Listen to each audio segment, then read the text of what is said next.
Hi. In this episode, I'm joined by writer-director Anthony Shim and actor-producer Andrea Agur.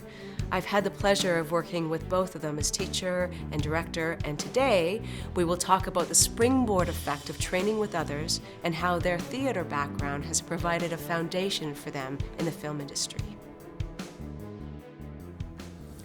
Hello, Anthony Shim. Hello, Kitwa. Hello, Andrea Agur. Hello, Kate. Welcome back. Thank you. So good to see you guys. Of course, everything with you guys is going to be different. So, as opposed to us supplying the wine, Andrea and Anthony have brought a very special bottle from Summerhill Winery in Kelowna. Yep. Now, what attracted you to this, and why are you bringing it to us and not keeping it to yourselves? Well, we adore you, so we thought we'd share our abundance. This was Summerhill Winery is a biodynamic winery in Kelowna, and we've been out wine tasting and touring, and we just felt that this really represented sort of a really interesting way to make wine in the Okanagan, and we love what they're doing, and each of their wines is so interesting because they don't do everything is sort of natural. They use a lot of natural processes in their I'm so excited. Look at me. Making of their wine. So yeah, we love what they're doing. We want to support them. And each bottle is really interesting. It's fascinating. They were all so good, and then we actually haven't tried this. Oh, so Yes. This is the first We one. went through the wine list. We thought we'd just start with some of the whites, and then we drank all the whites, and then we thought we'd just have a couple reds, and we tried all the reds. And this was the only one that we couldn't test. And then we just bought all of them. Oh, and Yeah. you guys can't stand it when someone says no. No. We're like, Who would we I- want that one? The one we're not allowed. Who would know that better than me? Cheers. Right. Thank you. Thank you for coming, and thank you for bringing this special wine from Summerhill. Cheers. Cheers. Okay. Moment of truth. Oh. Yeah, Well, we were well taken care of. let's talk a little bit about how we know each other. You go first. You were the OG. Well, Kate was going for a walk along a creek, and I was in a basket. What? She was As going for a walk yeah. along the creek, and I was going. That was just a baby in a basket, and she found me. Very biblical. Yeah, and then she baptized me in that creek. Well, and then- I was walking along the KVR, and Yeah. I tried to jump into a bush to. that actually is. avoid This is her. true.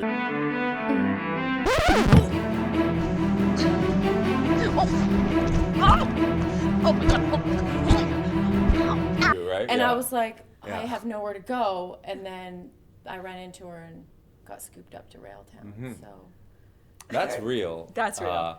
that's real. I was like, Andrea Agur? Yeah. What? We met. It's crazy. It's almost 20 years ago. Almost 20 years ago, we went to Lyric. I knew nothing. And that was the first studio you had. Right? Yeah, and just a. It's been a long history, Yeah. a very long history, a lot of projects. You were in our first film, Gods of Youth. You were one of the stars of Gods of Youth. When was that? God's view. Yeah. Well, we started shooting in 1992, and then we finished around 2008. It was crazy though. It was actually so funny because you could see in certain scenes where we had to reshoot like a year later. Right. My neck was thicker, That and was my hair length was like I just know. so all over the place. I know. Oh my god. I know. First independent film, but hey, it's started the whole. Started for me anyway. It started the whole desire to continue to find ways to make films, right? To be able to take these actors that we had such bonds and such trust and keep developing and see how many tentacles can come out of this initial creative force, which you were a part of, and you came not too long afterwards. Yeah. And now you're producing, and Anthony, now you're writing and directing. So actor and instructor and writer and director, actor and producer. Like there's people exploring depths that and extensions of who they thought they might be, which I think is really exciting. Yeah, it is really exciting. It's sort of such a platform that we got to play, really, and then feel supported in that, and then kind of see like well, what else can we do? Yeah. What else can we try? What else can we get our hands into? Like, I mean, starting at Railtown as a student, and then as a student of yours, and then as a student of Anthony's, and working, you know, trying to do our own, you know, theater company, trying that. Well, you did that. Did that in Vancouver, you know, with a bunch of other Railtown students, which was amazing and a lot of fun, and learned a lot. But it's sort of been a springboard for us, and Well, continues you've to been be. springboards for each other, and we've Yeah. talked about that a lot. I mean, there's there's healthy kind of like, well, can I borrow your camera, or can I? Do you know what? Like, you know, because making a movie is a big deal. It's Yeah. a big deal. Yeah, it no is. matter what the size, it's hard. It's hard work, and it takes a lot. And your first movie that you wrote and directed was Daughter, and you were a producer on that.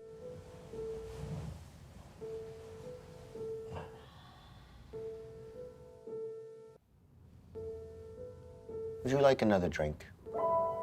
No, thank you. Oh, come on. It's lonesome drinking alone. Then don't drink. It's even more lonesome.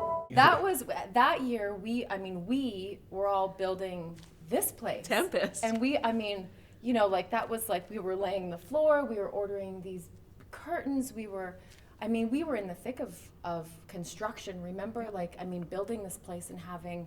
Remember the ceiling and having that sawdust come out, and we were up to like what 3 or 4 feet without, like, no joke, in sawdust with stuff coming out of this from the ceiling. Yep.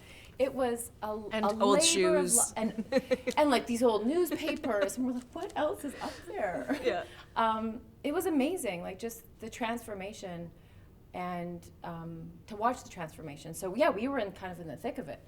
And But when haven't we all been in the thick of something? Oh my I God, mean, yeah. Yeah, Yeah. you were helping build Tempest. Yeah. You were you starting Daughter. yep. And then so we came Well, back. no, that came out. Well, that also came out of Railtown Lab. Right. You know, when people ask about that film, I've been describing it as an exercise that just went too far, because we were.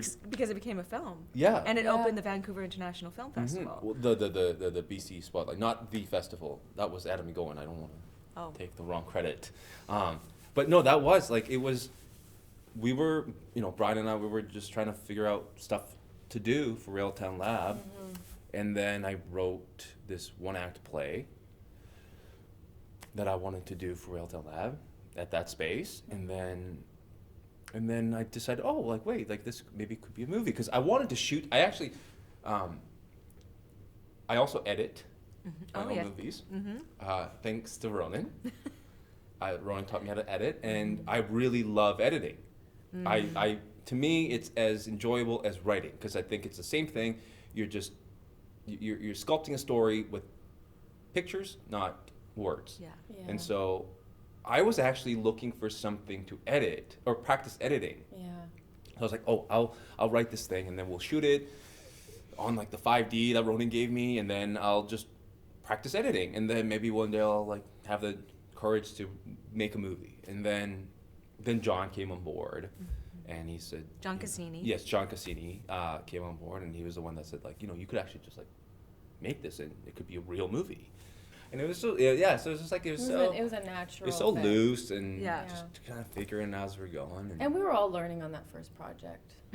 That was As you do. As you do, like, Right. you know, so it's fascinating. It was interesting, and how everybody came together, and a lot of Railtown kids and all of us. And it was a beautiful project. I mean, there were Leo nominated performances, and I guess this is a difference between like film and theater, is that theater, you do it, it exists in that moment, and if good or bad, it's, you know, if it's bad, and I've done plenty of bad plays, and, you know, it hurts for that time.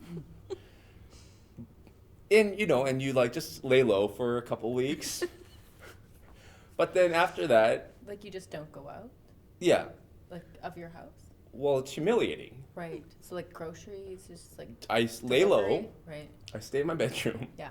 and let people forget about the play I've just done. So dramatic. And then you move on, and then hopefully people forgot about the last one. But the thing with movies is that it just exists forever. I don't It's know like how. processed food. Yeah, you can't delete it. You can't get rid of Can't it. get, and you can't get away from it. You know, and it's like it's kind of like having like the public see your like teenage school photos. You know, it's awkward.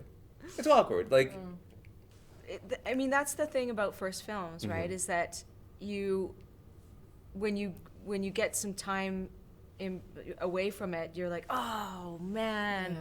But when you're in it, you're just trying to make it work. You don't have any survival money. mode. Yeah. You're Yeah. in survival mode, and you don't, but I mean, that's kind of fun. Then you got to prepare, and you got more support, Yeah. and you got a little more time and space with your second film called Rice Boy Sleeps. Talk about that. Yeah. I was like, I want to make Another this movie. one, yeah. Like random people. They didn't even ask me. I would just tell people. I'm like, so I'm making this new movie. Like at the grocery store, or just anybody who would listen. Our publicist, I just told her random. I'm like, guess what? I'm gonna make another movie like right now. And she's like, okay. I was like, yeah, I want to make this movie, and it's gonna be about like this, like Korean single mother and her son, and then it's gonna be like about their trials and tribulations as an immigrant family in Vancouver during the early '90s, and then they're gonna go to Korea. And I want to make it for $1 million.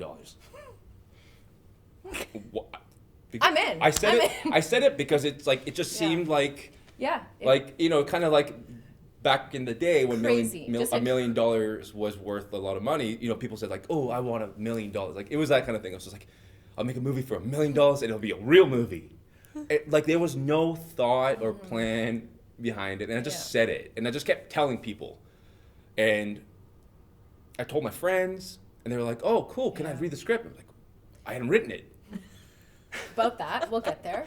And so then I met with Lauren at Telefilm, and then I told her too. I was like, so I want to make this movie, and it's about this and this and that, and I want to make it for this much money. What do you think? She was like, well, you could do that, and these are the steps that you have to take.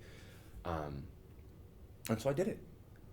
I went like, I'm going to do this one more time. And if it doesn't work, then it ain't for me. Right. So Writing and direct. writing one and more direct, time. making movies. Yeah. Making movies. Okay. And so I just thought, let's make this thing as personal as I can possibly make it, because to be honest, the world didn't need another coming of age story about a filmmaker's own childhood. It's like, there's so many of them out there, so many great ones, that there's a part of me that was like, oh man, like it's never gonna like be like 400 Blows or Taika Waititi's like Boy, like, or there's so many versions that was like they're so great and so specific. This And I is was like, also the second film that we were doing. but nonetheless, like Yeah. Truffaut's True. 400 Blows True, was his true, first true. That film. was- yeah, So you're right. like, Yeah, you're right. that aside, I just, Yeah. I thought like the only way for this to have any place in the world, for it to not just be something that people can roll their eyes at, is to make it as specific and as personal as possible. So I did. And then people gathered and You got support we did get support from Lauren at from Telefilm. Lauren Davis at Yeah. Telefilm Yeah. and Telefilm itself. Yeah. Yeah, she was like, oh my God, like, how did you write this so fast? I saw you like 2 months ago. I mean, she even said, she's like, it's not like there yet, but there's enough, once again, like enough that's like personal, and that's, But then it accelerated quite quickly. it did, yeah. Because I know that you were in sort of rough script stage, and then all of a sudden we were going to picture. So what happened to help it accelerate so fast? Because there were a lot of scenes that took place in schools, and we had to shoot during the summer holidays. During COVID. During Yeah. COVID. So that was really the only time we could shoot. So it was like, we either try to shoot this year or we wait till the following year. Yeah. And And it was kind of touch and go with when we were going to do that, unless we got the locations. And they weren't even looking at allowing us to go in. They weren't even taking applications. Yeah, Because of at that COVID? time, yeah, Because of at that COVID. time we didn't even know if. Because I schools want to were- know what it was like to shoot during COVID too. Oh yeah, not fun. I don't want to do it again if I don't have super, to. super stressful. Yeah. Like every day you're just. that's terrifying. Yeah. Yeah. Yeah. Because I mean, you have enough challenges, right, as an independent yeah. filmmaker, and to know that you haven't got the like big wads of cash to throw at problem solving, Yeah. but you just have to be super, super safe. Yeah, I mean, it's like me and because I'm also acting, myself and our leads, we can be as careful as we want. But back then also, like, there was no vaccine mandates, there was no nothing, so. And we're an independent. It's not like, I mean, we had an excellent plan, but it's still. But it's those times, really stressful, right? yeah. It's like, so it's like, we were really strict about trying to keep everyone wearing masks during rehearsals. But when we're shooting, that's the biggest thing. And like, Right. I have this strange affinity for making people eat in my movies. So there's a lot of eating scenes. And talking while Talking and eating. Yeah. We're like, Yeah. why does he want to do this? Yeah. We just be pacing, watching the camera, It's- like. Those are the stressful times. Yeah. And it's like, if myself or any of the leads got COVID. But you didn't. You edited the movie, Mhm. and you did that on your own? Yes. Yes. Technically, yes. But I do have an assistant editor who is much more experienced than me. And I have another editor, Franco. Oh, you know Franco. Franco. Theo's. Yes. Yeah. Small. Franco, who is a friend of John's. Yes. So John had brought Franco on. John. Yeah. Cassini. Cassini. Do you have to say John Cassini every time? John Cassini. Yeah. We love John Cassini. Every time I say it's John, we'll just have like in parenthesis like Cassini. So John brought Frank on because I wanted to edit Daughter, and I think people were. I mean, I was nervous too. Of like, can he actually edit a feature film because he's never done it? Franco came on, and he became my editing partner and advisor and teacher, and so. But then with this one, of course, I wanted to edit with Franco, but then I wanted to shoot this film in a way where there was no cuts within a scene. I just wanted So this time, just to backtrack on that a little bit. So this time, you did listen to your vision. Yes. And that was adamant from the beginning. Yes. Even like how we shot or what we shot on too. I had You shot on film. I had three rules from day one. I said, these are the three things that I will not compromise on, so don't even bring it up with me. And people still did all the time, and I get really upset. I mean, what did I say? Like, I'm not budging on these things, and we're shooting on 16 mil for reasons that I thought were really valid. We're shooting the stuff that takes place in Korea. We're gonna go to Korea and shoot them where they're set, and all Korean characters will be played by Korean actors. That sounds like a pretty obvious thing, but apparently not in this industry where everybody loves to play every other, all Asian people can just play all different Asian roles and it's whatever. Well, that's not okay with me. And isn't that one of the reasons that you ended up playing a part in your own movie? Yes, because there's 3 Korean actors in Vancouver. The casting director said, Yeah. well, Yeah. we could try to cast this character, but we're just going to email you for this role anyway, so you might as well just save us the time. Plus, we couldn't afford to pay another actor. And we didn't have the money. Yeah. So, problem solved. So then, it was like those rules, as well as we had the most incredible DP come on board, and so then I like to really make Christopher life Liu difficult was amazing. for myself. So I said, I want a DP who's had experience shooting feature films on film, and is also has to be Canadian because of our what's the Kafka points. Yeah. And then also, I'd like that person to have, to be of Asian descent. There's two people. There's 2 people in the country. So I contacted both of them, and then one of them happens to be Christopher Liu, who we worked with, and he came on board, and he that man deserves so much credit for this film. I had ideas that seemed crazy, but he actually executed them. And one of the ideas we talked about early on was we wanted to shoot the entire thing on a gimbal. so that the camera's always moving and long takes. and never cutting, no cuts. Each scene, we like from the beginning to the end, we'll figure out how the camera moves and how the actors move. But we just didn't want to. I didn't want to interrupt the scenes with manipulate performances through editing. I wanted this to just live, like the moments to live organically, like a play, like watching live theater. Just and that to me is just the most like beautiful thing about watching actors on a stage is that it's uninterrupted. There's no manipulation. You watch them breathe. You breathe with the actors, and because this is a pretty character performance driven film, to me it felt really important that I don't cheat, and the actors don't cheat, and that's like the take from start to finish. It's what you see is what happened. There's no manipulating that. Which just seems like, very much like the foundation of doing theater. Yeah. And similar to that feeling you have where you're really with each other in those moments. There's not like, and cut. Like you kind of go on that long journey, which is pretty powerful too. Because it also forced me to think about each scene in a way that I was comfortable with, which is like blocking actors as though they're on stage, opposed to blocking for film, which I was a little more foreign to.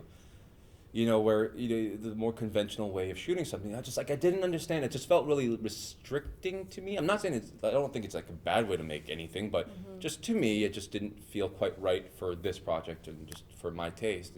And so, we set these like really kind of like specific goals. And There's such an interesting thing that people are kind of curious, getting more and more curious about.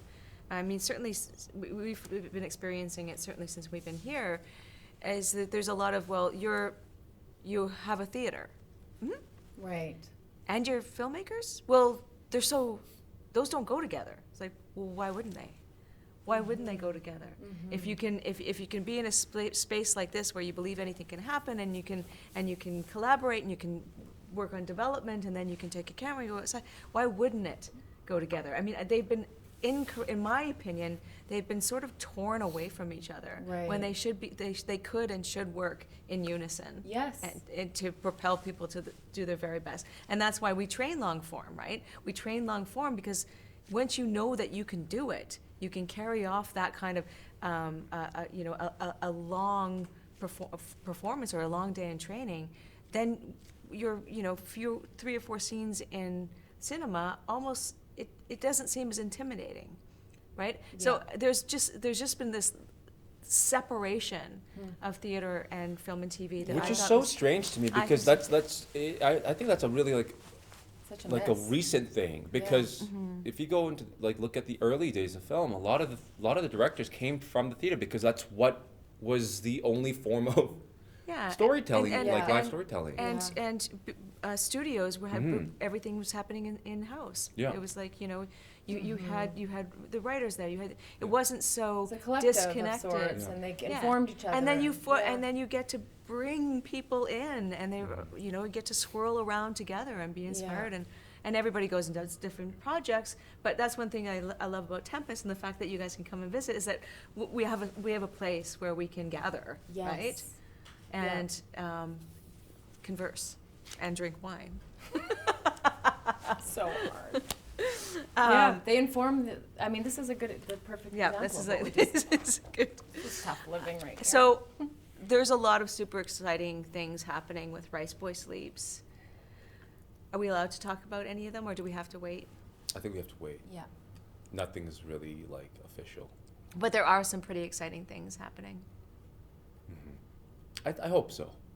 Nothing is official, so I wake up in the middle of the night going what if none of it happens? And then, some of it will. But there's been a lot of interest in Rice Boy Sleeps. Yeah, there has been. At least I know within Canada. For me, one of the reasons why I did, one of the reasons why I really did want to make this film was because just growing up as a Korean actor, the only materials that I got that were available to me that I thought were really great materials as an actor were not written for Korean people. And so, you know, and one of the things that I am the most grateful for is that you never limited me to my appearance. I mean, you made me play a cowboy. And You were great. I thought it was the I could see craziest that, idea. actually. I could totally see You that. were fabulous. Yeah. But I think that kind of influence and that kind of encouragement that early on made me not necessarily think of myself in any ways like restricting myself in any ways. And I admired and I loved all these great plays and characters and films and I was so moved and inspired by a lot of these, even though they weren't really like my stories. And then when I started to think about, you know, as an actor, like as time went on and realized the roles that were available for me in the industry outside of class were actually quite restricting and limited.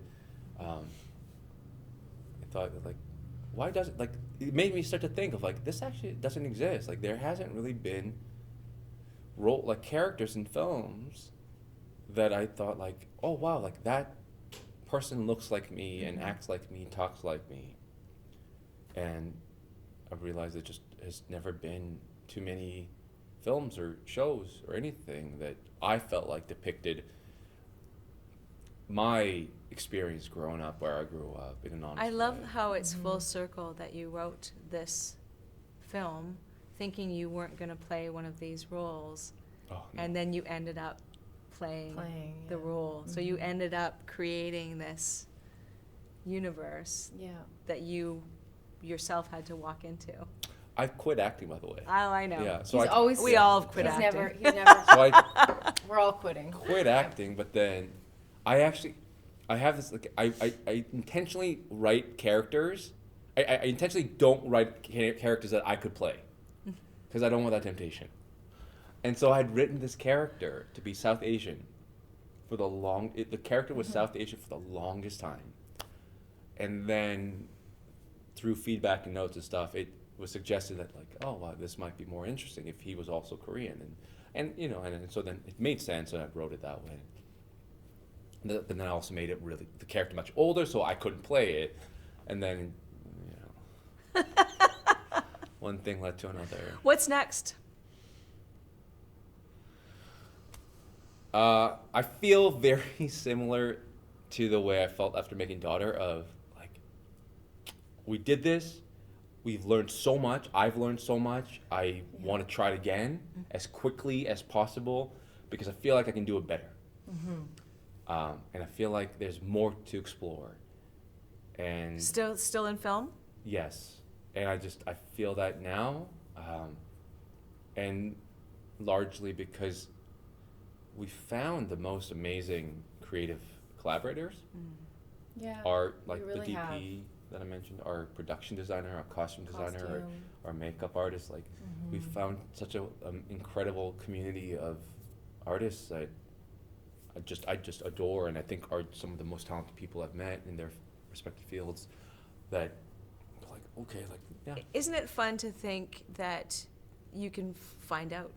You know, Yeah. that you don't have to be so afraid of not Yeah. knowing what those next steps are. That you can that you know you've had enough time on this earth to know that you will fall into something, right? And we're all sort of in the same, I mean, part of a big tribe of us through the studio, Railtown, through the films that we're making. I mean, this place for me is sort of feels so amazing to come back to. It's like, you know, writing that role for yourself. Like, I went to school, high school, like literally right next door. Yes. And, you know, it was something that was so interesting to me. I didn't get into acting until university. And had this place been around while I was going to school, like, it's just been so satisfying. Well, you were to be a so part of. passionate about it too, like, because you helped Ronan and I, you co-founded Tempest with us. So to have it right across the street from your high school and to usher in some of these new faces And to some watch of some of the kids I went to school with that are now taking classes and doing performances, like, it's like, you know, writing these roles and writing these films and thinking, this is possible. This is possible in the film community, this is possible in the theater, and they just inform each other. And to feel, you know, excited, inspired, supported, you know, it's there's a lot. very The amazing. film industry is really coming to the Okanagan. And here now. Yeah. It's really Yeah. it's really burgeoning. It's quite astonishing to watch it. Yeah. You know, it's kind of like brace yourself Yeah. for it. Yeah, and some The of thundering these projects here, and then even some of the other ones. There's been a couple that I've worked on in the production office. The ones that came here, local projects. You know, to get a little bit more experience in the production side, so that I can be, you know, just learn some more skill sets in that regard. So it's been fun. It's been a fun journey. Yeah. It has, and just like the longer I do this, just the more like grateful I feel. Just like how lucky, like I feel just so lucky all the time. I'm just like, God, how did I get so lucky? Yeah. I get so lucky. Like, how did I dodge like all these like bullets?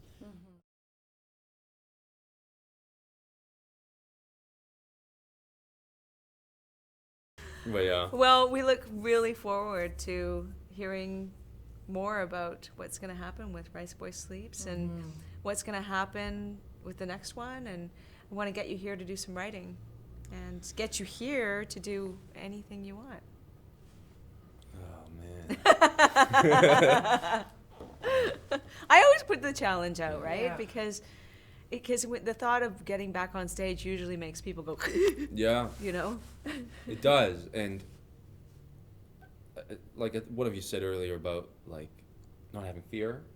I just want to say like leave me out of that because Not I gotta having say fear? I find myself more fearful as time goes on. In what sense? I feel more confident in what I do, but that element of fear, Is it because the stakes are raising? maybe, Or but expectation? Or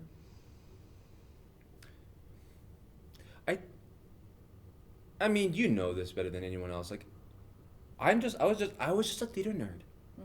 I just like I got into this not because I wanted to be a star or, you know, a movie star or a famous I just liked plays yeah, same. and I liked Same. hanging out in a theater. Yeah, same. I still do. And then Yeah. it like I could have cared less if nobody ever acknowledged what I did or saw what I did. I liked the process of it, and not to sound like super artsy fartsy about it, but I still feel that way. Like I love the process of it, and I think even right now, like knowing that this thing I've made with my friends, like these are all my friends, the people I love, and my family came out and helped. Like this is a little thing I did with my friends and family, and to know that it's going to get out and whatever happens, good or bad, like it's terrifying.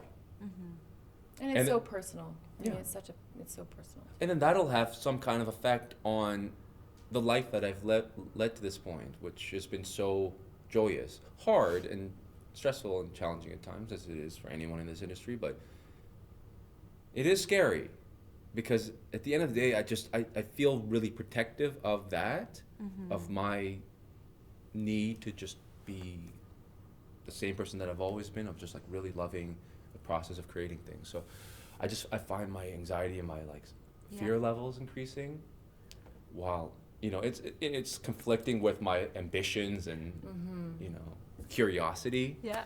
But definitely the fear is there, and for acting too, like it's just like the thought of acting just